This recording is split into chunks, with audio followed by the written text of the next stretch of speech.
All right, Dan Turry, Basement Blender. The truth is, I never actually finished a full year in the NFL.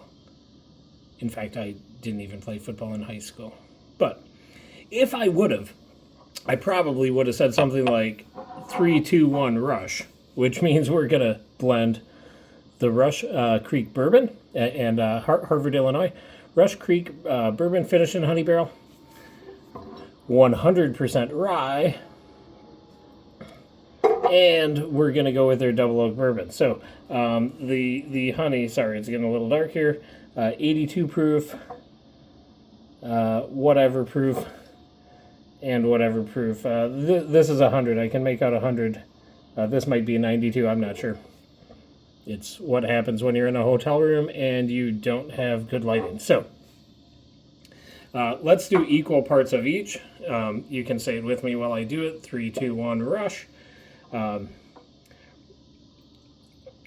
Rush Creek, all of their products are there produced, with one exception.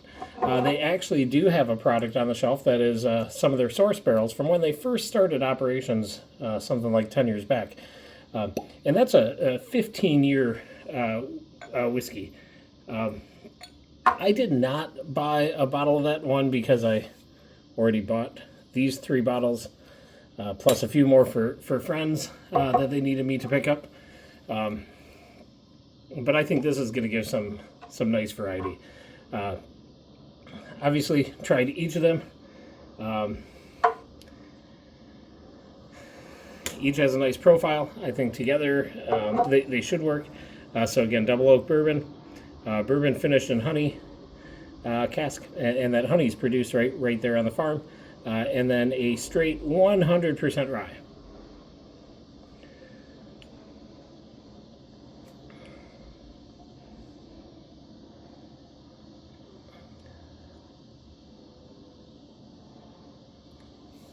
I get a really youthful grain forward on the nose.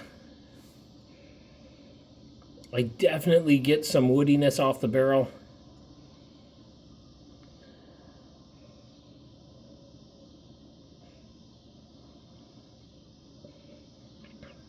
And maybe a touch of like a citrus.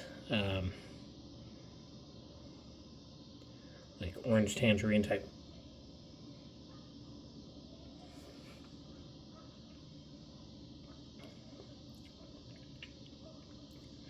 Okay, I get a heavy kick of the rye spice. I mean, the rye comes in strong, tells you, yeah, there's some rye in the mix. But what's nice is then the honey really eases in and kind of like you start hot rye and then the honey brings you back down, and then the double oak bourbon has a good richness, a good complexity.